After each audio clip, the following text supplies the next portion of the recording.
Welcome. On November's chapter chat, we focused on one of our most common questions from volunteers. That is, how do you bring new people into the state organization? We work at ANFP headquarters in the chapter relations department, and today we'll be talking about how to approach new volunteers, how to even get them through the door in the first place, and finally, following up with them. And to begin, I will be first showing a video. Here we go.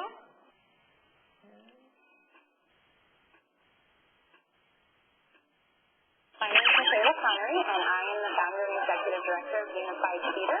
We work with teens with and without disabilities to give all kids their moment in the spotlight. One is to first know what you need volunteers to do. So a lot of people say, I need volunteers, but, how many hours do you need volunteers? What skills do you need them to have? Where do you need them to be? Do they need to have a car? Do they need to be a certain age? Once you know what kind of volunteers you need and what you need them to do, then you have to go out and start recruiting them. And it's important to know the kind of volunteers you're looking at and cater your recruitment accordingly. It's also important when you're recruiting a volunteer to tell a story. So to say, you're going to make a difference this way, or join us in the movement to change this, so that you're not just saying, we need you to work 12 hours a week or 8 weeks doing boring things. So the biggest thing that you can do for volunteers is give them swag. I've found that if you give food and swag, you are totally set with your volunteers. So having an information session that involves pizza or candy or ice cream or something, and telling them if you come, you get a free t-shirt, a free bag, free Sharpie markers, whatever it is.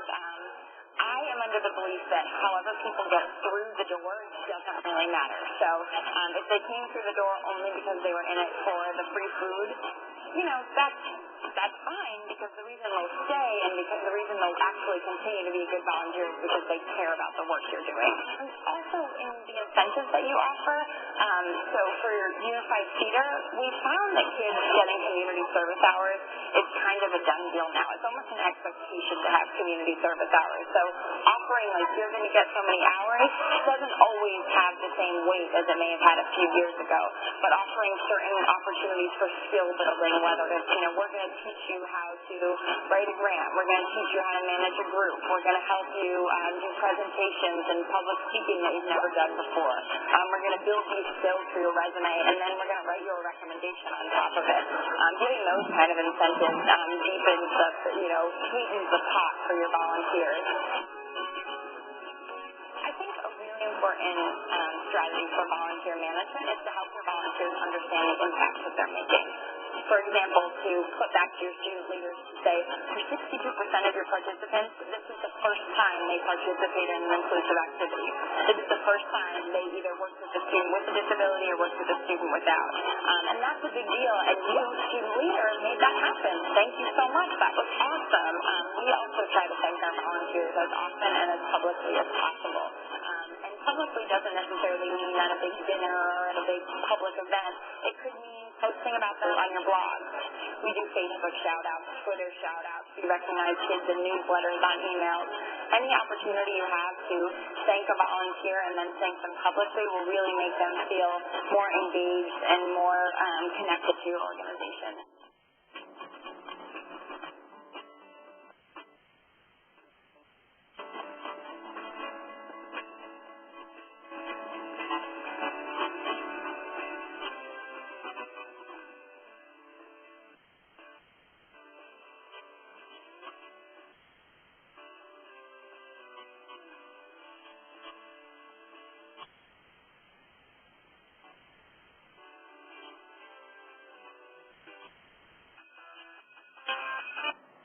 All right, so lots of interesting points from the video. Even if all the concepts don't apply directly, there are still a lot of overlap that we can look at.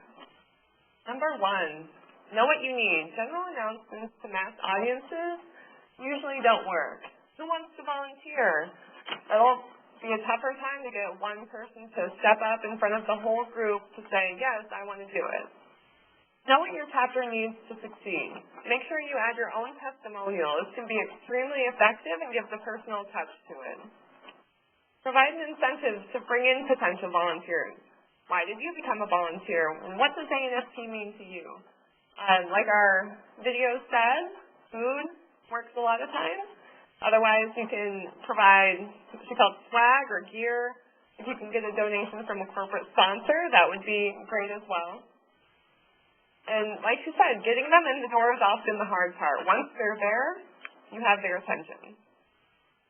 Number 3, what skills will they learn? Everybody gets involved for different reasons. We kind of touched on that earlier. But explaining that they will build, leadership, for example, will help attract volunteers. Will they be better at budgeting at their facility? Will they build conversational skills and expand their professional network? And echoed again, how have you grown from your experience being involved with ANSP? Explain the impact they will have. What value will they receive from volunteering? Think big. How are they helping CDMs and the industry in general? And 5th, thank them publicly and often. This exposes the hard work of current volunteers, shows others that they will be appreciated when they get involved, and this can be done in the chapter newsletter, at business and board meetings, blast emails, and you can even think creatively in terms of recognition. Okay, we're going to go back to YouTube and watch another video that I think explains what to do and what not to do very well. I hear you are a new member of this congregation. I hope you are ready to get more involved. I guess so. So many of our members are tired and burned out. Oh, really? Maybe you would like to join a committee. We need someone to be on our building committee. Do you know how to paint walls? Or maybe you know how to unplug a toilet. Our plumbing is old. That does not sound interesting. Is there anything else I could do? You have small children. Perhaps you would like to teach Sunday school. Let me think about it. Yes, please think about it. I will call you later this week for an answer. I'm not sure in this diocese, but he does not understand why I became a member of the church.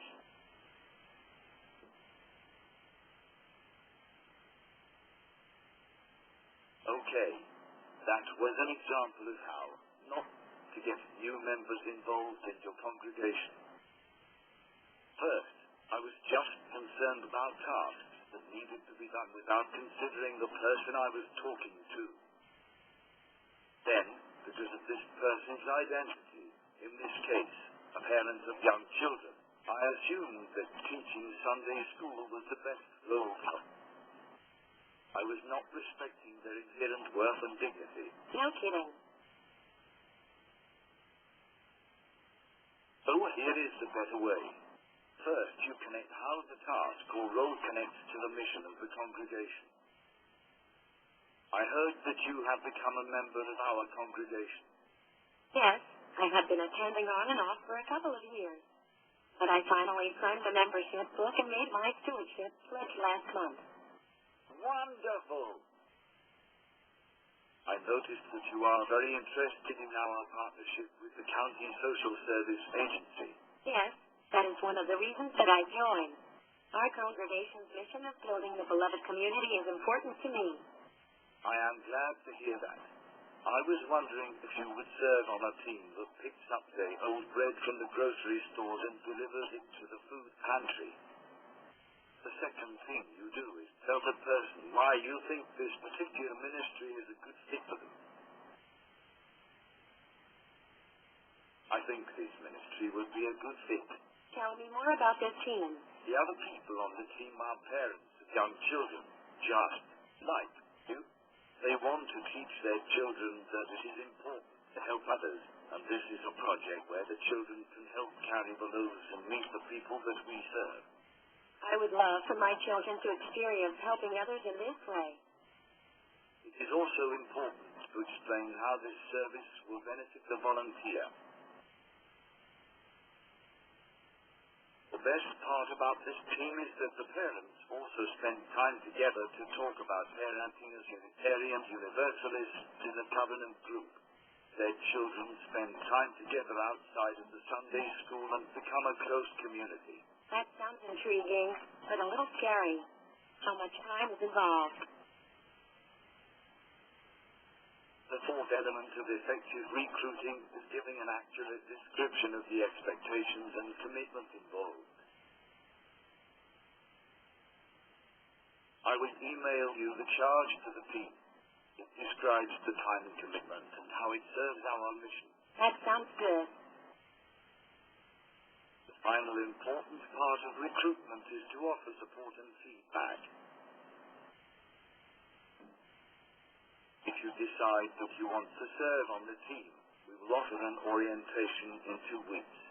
Then, in late May, we check in with your team to see what you need, how things went during the year, and how we might serve our mission more effectively. Wow, this sounds really great. I look forward to hearing more about this team. And there you have it.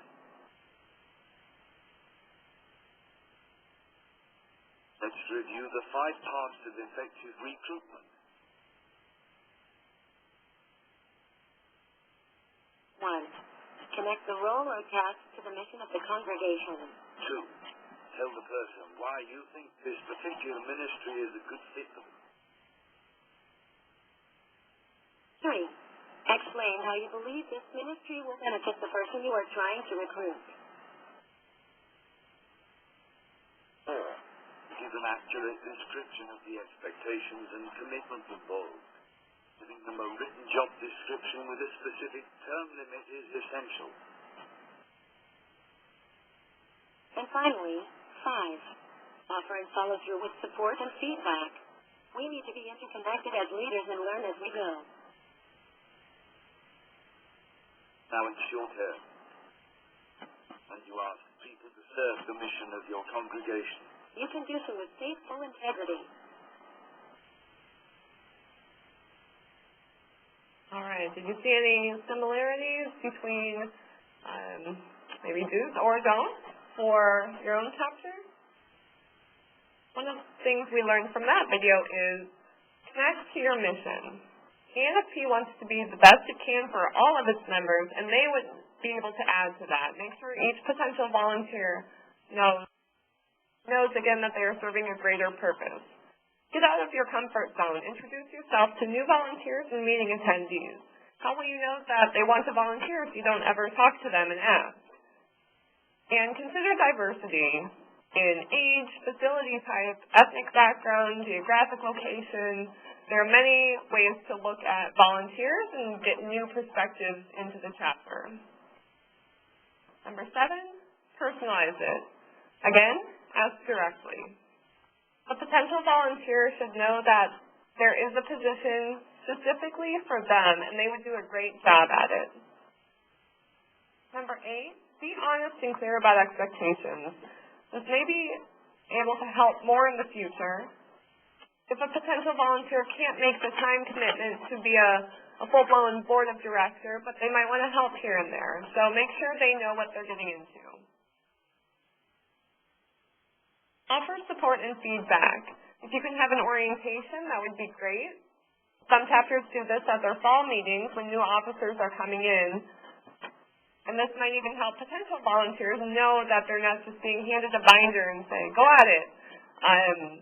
They will expect some kind of training in person. Be sure to communicate regularly. Check in. It's not just something to do when there's a form due to headquarters or you need meeting or financial information. Make sure there's informal communication in between when something is really required of them and there's a deadline. Finally, follow up. Keep the momentum. It can be frustrating when a potential volunteer has enthusiasm and they really want to get involved, and then they don't even hear back from the person who is talking to them at the meeting. We did all this work to make them excited to get involved, and don't lose that excitement. So even if they're interested in becoming the newsletter editor, for example, but you already have someone serving that role, they can participate in small ways by maybe submitting an article or being a co-editor, or if there's a term limit on the editor's position, they can be next in line for that. We have a lot of resources for you.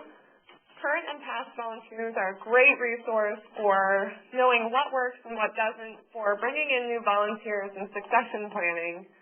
There's also volunteer resources online, which is under the member login on anfponline.org.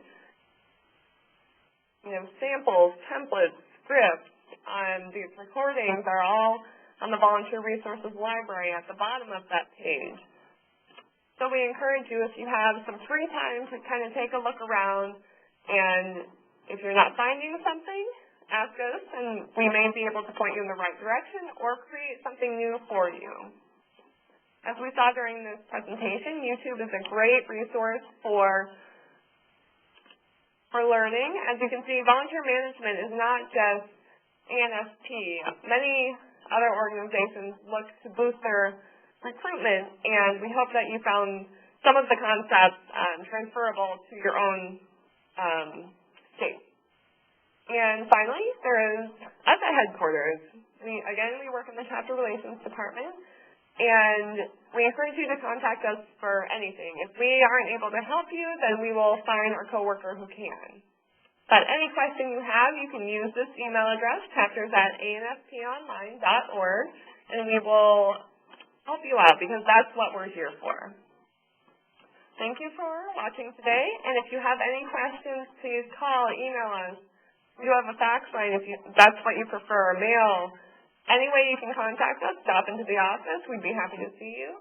Otherwise, happy holidays, and we'll see you in January.